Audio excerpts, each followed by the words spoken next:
I added to the portfolio today is called vEmpire. And they are the largest decentralized metaverse investment organization in the world. Hello, everybody, and what a lovely day it is. Let you kick off, and I'll do some button tapping in the background. You know what comes after Roby and Qcoin? When Binance. Hello, everybody. I'm just checking I'm not on mute there. Today we have a very special guest. I think I need to adjust my camera down. There we are. Now you can see me better. Get the logo in there. Oh, back to front. It's like a weatherman. We have the COO of Aavegotchi with us. Jesse, if you're not already familiar with the token, it's GHST, I believe, core liquidity on the Polygon network, but listed on every major exchange, I think. He'll tell you more, but Binance. But yeah, if we could introduce Jesse, please. Hello, you're on mute. Hello. Good to see you guys. Thanks for having me on. I caught you just before, managed to get in there and let you know about the mute. How are you?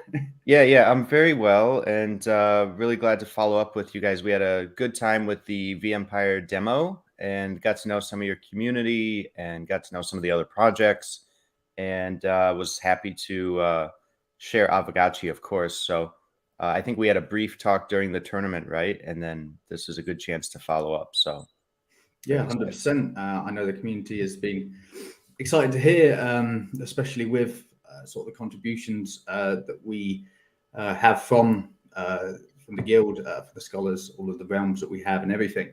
And I myself, being that I let my, well, you're the COO, so I let Mike, the COO, look after all the guild stuff. It's just far too much data for me to keep track of with all of the different sort of games that we got ongoing. But yeah, be really keen to hear sort of your background initially, introduction to yourselves, to the protocol, just for those who aren't already familiar. yeah, absolutely. So Aavegotchi is a protocol that's open source, community owned for NFT gaming. And so it's like basically its own protocol, which is very different than some of the other games out there that are just a game. This is more like a protocol. So we're talking about a bunch of interconnected smart contracts deployed on both Ethereum and Polygon. And when you take them all together, what we kind of have is this organic, growing, open source base layer of what an Aavegotchi is, what are the rules of working in kind of the Aavegotchi metaverse. And in this case, it's called the Gotchiverse. And so it's really cool because people can come in and mod this. They can build on top of it, create their own game experiences based on the on-chain data we're all saving. But at the end of the day, these Aavegotchi are just really cute little ghosts that are pixelated and living 100% on the Polygon blockchain, which means there's no servers going down. The artwork, everything is secured in those smart contracts, and they're one call away. And so that means those Aavegotchis are going to live on that chain and function as long as the Polygon Matic network continues to function. So it's pretty cool to have something that is so permanent and so gamified at the same time. Myself, I got started in the NFT space pretty early on. I was working on Mintable, which is like the first place you could go to mint your own NFT or crypto art. And I helped co-found that with Zach Burks, 2019, 2018. We moved to Singapore, joined one of the big accelerator programs there. Really just kept our head down, built that out. That's Mintable's doing well today. It's one of it's a multi-chain platform that continues to be pretty popular, and especially B2B situations is my kind of limited understanding because I'm not really over there anymore. I'm fully 100% Aavegotchi, have been for the last 2.5 years. Even Aavegotchi is kind of an OG old project in some sense. We're a mature project that has proven itself time and again over the last 2 years. And I think that's why we get invited on programs like this, because other guilds, other DAOs, other participants in this Web3 space, they do recognize and appreciate that we're typically, when you hear of Aavegotchi, it's like we ship on time. Our dev team, core dev team, is extremely active, and we joke that we actually knocked out our first roadmap, and so we're getting ready to publish a second roadmap. And then it's not just us; it's the community itself. We've attracted a lot of indie developers, indie game makers, people learning Solidity. They're all coming into our community and building out Aavegotchi on-chain experiences as well. So that's kind of Aavegotchi in a nutshell. Some of the stuff that excites me. It's probably, if I could sum it all up in like one sentence, it's like Aavegotchi is a Web3 game in the truest sense, in the sense that it's not just the gamified aspects. It's not just you're getting a few NFTs you can earn. It's like from top to bottom, it's on chain, it's governed by a DAO, Aavegotchi DAO. The whole thing from end to end is about as Web3 as you can get. So we run to the blockchain, not away from the blockchain. Fair enough. I think it's crazy, isn't it, in this industry that even a few years, you are like one of the OG games. And in fact, whenever I think about Polygon and gaming, the first thing that always comes to my mind is you guys. I think you're almost certainly the sort of flagship that then others built from, especially on the Polygon network. I know that Axie seems to be people's idea of taking sort of when they think of a game on Ethereum, even though obviously Ronin. But yeah, whenever I associate Polygon, and I constantly see, even people who are fairly unrelated, still in crypto. But for example, I remember even the CEO of OKX up until recently had Aavegotchi as a profile pic. I see them all the time, sort of. I know that being head of a crypto exchange is in the industry, but it's not necessarily on the gaming. So it has come quite synonymous with blockchain as a whole, which is always the dream, right? Yeah, it's definitely a good sign. I love that Jay from OKX up till very recently, he had an Aavegotchi avatar for like 2 years, almost the whole life cycle of the project so far. So love that kind of support. Stanny from Aave, so many have been hands-on with the project. And that's kind of the cool thing is some of our earliest supporters were not like NFT only. You had people that were like really heavy in the DeFi space working with us. And that's, obvious with the name Aavegotchi. It's like one of the original, very first use cases. We really like NFTs with utility. And these Aavegotchis are actually 3D piggy banks, or I should say on-chain piggy banks that keep your Aave tokens inside of them. And so when you see those Aavegotchis and they have something on their forehead, like some sort of symbol, typically, actually every time, that's a reference to what kind of ERC20 tokens are deposited inside of that Aavegotchi. So they're literally like an NFT piggy bank with other tokens hardwired to them. And so that's one of the use cases. And that's why you see projects like Aave and the leadership there happily talk about Aavegotchi from time to time. And we just try to push the envelope and do something unique. My favorite saying is always when I'm talking with the team is just like, we should be building something that couldn't be built prior to crypto or Web3 or whatever you want to call it. Like if it's just a normal experience that with a few NFTs, that's not good enough. Let's try to find some standards and leverage some of these awesome money Legos that are around us now to build something that couldn't have been built, just a few years ago. I think ours has got a VE. My brother would have the actual one, but I know we've definitely got a VEMP ghost knocking around somewhere. Unfortunately, I haven't made him a profile pic yet, but who knows? Maybe after this. But yeah, that's another thing. One of the questions I was going to ask was in relation to obviously Aave and where that came from, but you sort of answered that there. The other question that I had was where on the concept and on the conversation topic of names, all of your individual tokens, because I sometimes see them trending on DEX tools with like Keck and FOMO and everything. So what? Because like I say, I'm not. Yeah, on the it's a lot of tokens. myself. You're referring to the Alchemica, I think, which are the most recent tokens to enter the Aavegotchi ecosystem. There's 4 Alchemica. You got aptly named FUD, FOMO, Alpha, and Keck. And so if you've seen Keck trending, that's a good sign. Keck is the rarest of the 4. So what you basically have are the raw elements of our virtual world, of our Gotchiverse. And so if you've ever played a game that kind of has that RPG like Earth, Wind, and Fire, collect the gems kind of experience, it's that, except this time everything is can be withdrawn from the game as an ERC20 token. So you're actually able to mint FUD token, FOMO token, and so on to do on-chain transactions to participate in this on-chain game. So it's really cool in that all the major assets, whether it's the land, the NFTs you're placing on them, like farm equipment, or the weapons you're going to be using in the near future, or the just the raw elements at the atomic level. These are all different on-chain elements, and they all interact with each other really, really well.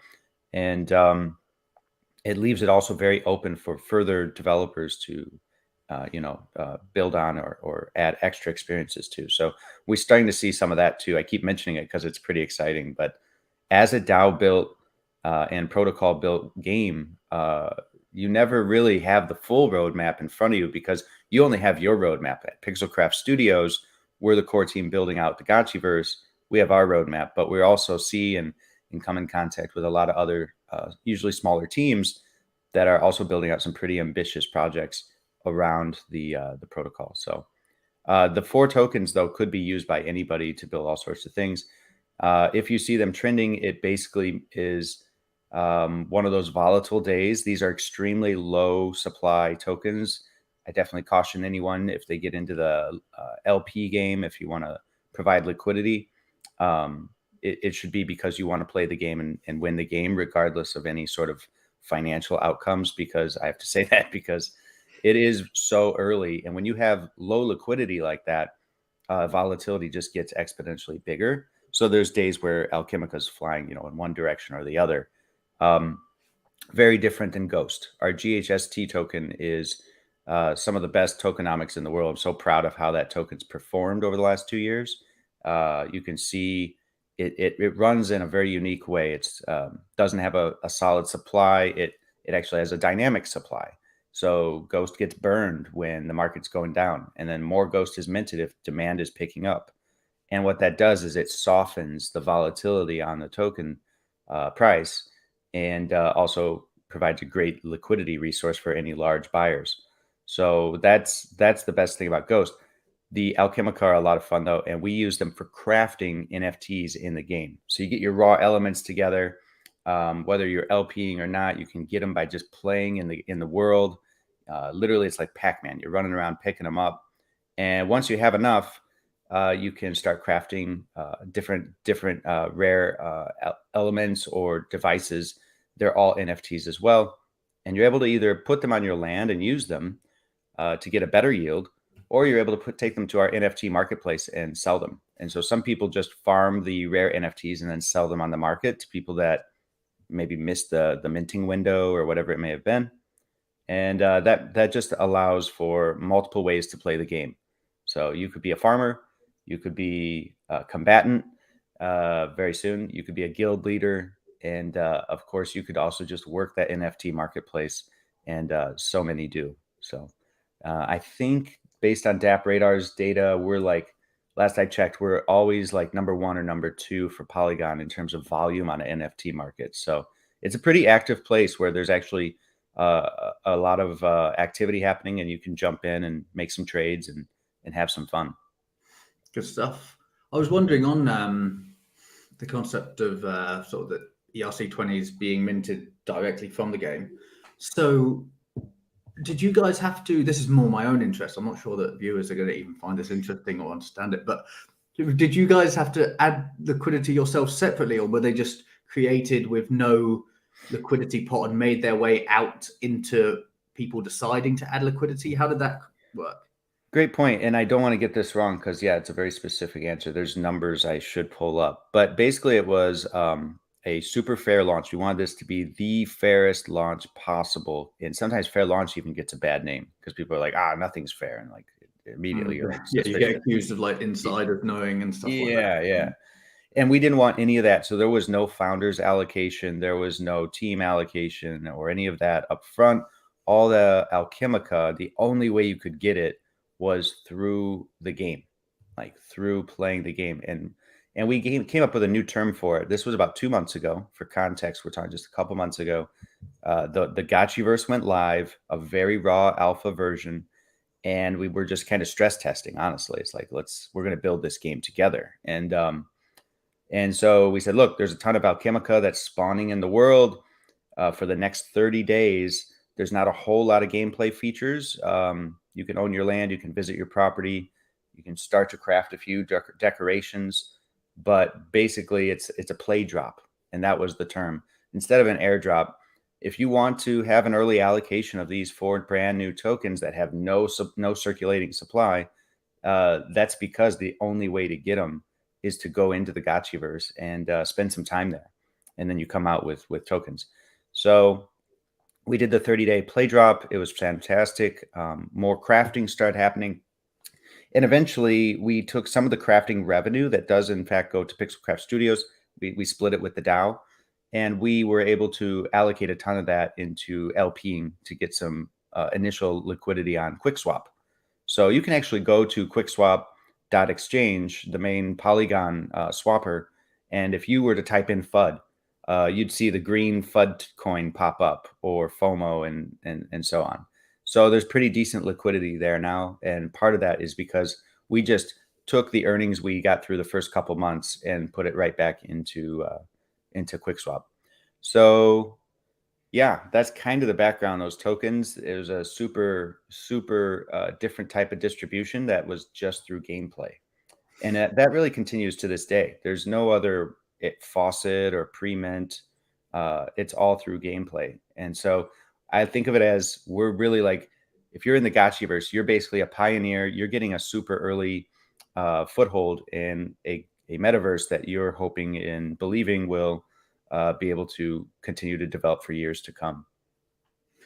I've seen a few protocols, funnily enough, another one that launched on Polygon that did an airdrop, doing it in a different way to like the SOS Luxware of just piling it out there. You know, I think there's a double-edged sword for when protocols do release so much to so many people, is that the volumes instantly attract exchanges. For example, I think Luxware was listed on like OKX, Huobi, Qcoin, like all of these big ones, like within like a week, because the volumes were so high because everyone just got free money. But you don't have the people with the care about the actual ecosystem. So inevitably, like what happened with Lux, X2, Y2, and some of these other NFT marketplaces that they were synonymous with, you know, if you look at the token price, what it was compared to what it is now, you know, you do have people who just get rid, because when it's just free money and you don't have the due care and attention that you can only get from distributing to, you know, community members and those who, you know, genuinely care about the ecosystem and their fellow community members, then you don't have the same sort of, you know, just selling for free money. Basically. There's very few airdrops where I could say I'm a fan of how they set it up and made it happen. And maybe it's just not the format for me, but for the reasons you described and more, I mean, airdrops don't exactly require or do anything to push for further loyalty, or, you know, not exactly for diamond hands. So when people get free money, they look around and say, okay, I'm going to catch the first pump and then probably dump it. So it's not sustainable. There's one that, funnily enough, is actually on Polygon and QuickSwap, like I mentioned, called I'm sure you've seen them trending on Twitter or Dex Tools if you're ever on there. Cult DAO. They did a secondary token on Polygon, and they did a snapshot period. But the day before the launch, they took another snapshot and anyone who just got rid, just Mm. basically got rid of it because they were only holding it for the snapshot, they cut. And obviously they got the people who tried to game the system were obviously angry at them, but what leg do you have to stand on? Yeah. You can't complain because it's like it's so obvious as to just you should have just held the tokens. Yeah, I think that's a good step by them. That makes sense. Yeah, and I've seen Vitalik talk about it as well, about airdrops and governance in particular, and sort of how to incentivize, and reward loyal community members. It's definitely a talking point that I know a few people are working on at present. Well, what we do with Aavegotchi that I think brings, because we have an extremely loyal community and we're all challenging and working with each other every day, and you can be a part of Aavegotchi and not be like hardcore in the DAO making proposals every other day. But there is a very healthy foundation of people who are very hands-on with the DAO aspect in the gaming and in the tokens. And I think a big reason is the transparency. Like, we try to be as transparent as possible. We don't outsource to community managers. Like, as a co-founder, myself or Dan, we are in the Discord with our friends playing the game, just like everybody else, for example, on every Saturday. So, we try to make things event-based. That seems to work very well with Web3 and where the metaverse is going. If you can create social events and experiences for people that are memorable and matter, then you get that loyalty, and no airdrop can really measure that. But we do airdrops all the time. Actually, I just want to mention, and that is on the XP side, not the tokens. So if you come into our Discord on a Saturday, every Saturday 10 a.m. we have our kind of weekly hangout, and that one sometimes has XP. But if you see a major release coming up or a major DAO vote, we'll put out like, hey, we're hanging out in the Discord on Wednesday to celebrate, our 2-year birthday. We did this recently. And everybody could fill out a type form and there will be airdropped XP. And that's one of the 3 big verticals for an Aavegotchi where they can level up. So there's kind of like 3 leaderboards. And if you have XP experience points, your Gotchi can literally level up kind of like a Pokemon. And it will have in-game effects in the Gotchiverse pretty soon. One of the things that's big on the roadmap for where we're going is all this on-chain metadata. We have all these traits. And right now, if you're in the Gotchiverse, all Aavegotchis kind of perform equally. There's no difference between one or the other. But soon it's going to matter what traits they have will affect their speed, their carrying capacity, their melee attack. All of those things will be influenced by their traits. And so we're really excited to start personalizing and individualizing each Aavegotchi. The wearables they wear, those will also matter. So I know you guys at vEmpire, you guys have some land, and I think you have some gotchis too. It'll be nice to start seeing each one kind of perform in its own unique way and earn some XP. So you definitely want to keep earning the XP because we can level up those gotchis, and when those traits go live, it's gonna make a difference. Good stuff. Yeah, I think we narrowly missed. I can't remember what they were called. It was like the guild land parcels. Oh yeah, special name. Partner parcels. That does it. Or parcels with 2 A's or something like that.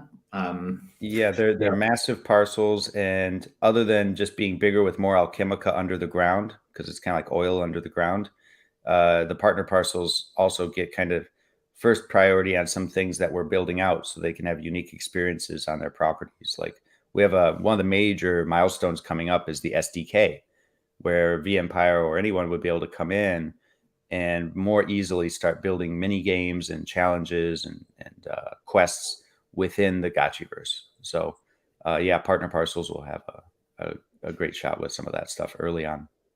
When more partner parcels?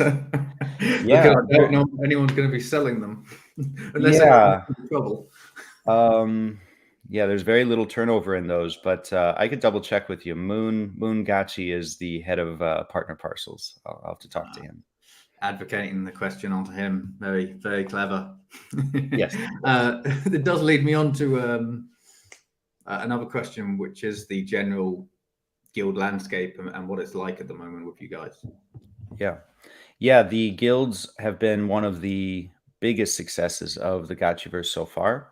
These first few months live, people have been able to organize and build out their own guilds or platforms organically. So I call these like native Gotchiverse guilds.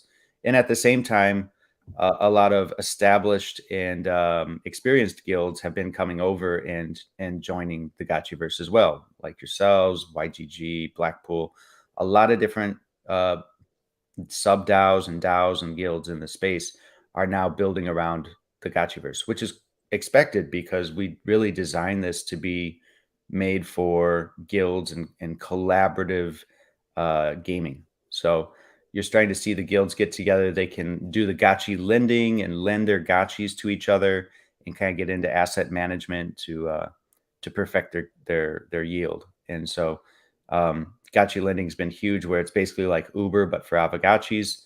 I own the gotchis. I list them P2P for rent, and I can choose how long, 8, 12, 16 hours, and you can come and borrow them for, a penny. And so we suggest that the guilds take advantage of the whitelist feature. And that is where you can actually curate, maybe you guys are doing this, specific addresses that you're willing to lend your gotchis to. So you either lend it to anyone globally, or you say, look, here's my team, and these are the people that are able to farm my land and use these gotchis. And here's the revenue split we're going to hard code into this transaction. And then it all runs on the smart contracts from there. And it's pretty much trustless and perfect. So yeah, that's one of the most exciting things is the guilds. There's so many of them now. We have gaming guilds, culture guilds, you name it. I mean, it's just, what I'm trying to say is it kind of blends the whole idea of a guild across a few different genres. And it's really interesting to see. What you're saying there just gave me an idea, actually. This is just speculating before anybody holds me to it, the Empire community side. But we always planned that when we bridged to Polygon, we're on BSC at present. We've just completed a Solana bridge, and Polygon will be next, that we would implement a staking pool for Ghost as a token. But it just popped into my head that how, for those who aren't aware, and for you, Jesse, with our staking pools, users stake their mana onto the platform. We'll use and access a certain amount of what is staked into the pool in order to monetize the assets. We pay a primary yield in VEMP for users to do this, and then a secondary yield in the token staked from any profits, whether it's from, with Axie play to earn game, or with you guys, it would be that. Whereas with the, metaverse based one, it could be land sales, etc., renting. But I'm wondering if instead of for the actual GHST token, whether it would make more sense maybe to have a staking pool where the users can deposit their mineral tokens, and whether that would be of more use to us for our guild. I guess I'm speculating. It's Mike who is in charge of that, who would know better than me. Yeah. But yeah, I'm just wondering which one would be the best utilization for playing the game. I guess it's a question. That's some of the best parts of working on these projects is we can share ideas and notes, and maybe it will inspire some adjustments on your project or our project, and vice versa. Like, that's one of the best things, going to NFT NYC and having some in-depth conversations with some of our peers. It's been pretty satisfying. So it's such a fast-growing space, and best practices aren't established yet, and we're all trying to figure things out. So yeah, that's why I enjoy coming on programs like this and just having those direct conversations. So really, thank you for having me on. I know looks like we're at time. I do have to hop onto another call, but this was perfect. Big fans of what vEmpire is doing, and I hope we can collab more in the future as we kind of build out the Gotchiverse and make room for top guilds and DAOs like what you guys are doing. And yeah, I think you might be onto something there. Yeah, thanks so much for coming on. Anyone with any questions, make sure that you jump into either vEmpire or Aavegotchi's Discords. You'll find them on. We'll post them into our Telegram for those who are already on it, but we'll put a comment in on this video as well. But thanks so much for coming on. And yeah, I'll definitely need to chat to the team about that staking pool, and then we'll come back to you. Yeah, for sure. And like I'll be hanging out in the vEmpire Discord a little bit too if there's follow-on questions or anything throughout the day. So appreciate you having me on. Nice one. Thanks so much then. See you later. Bye-bye.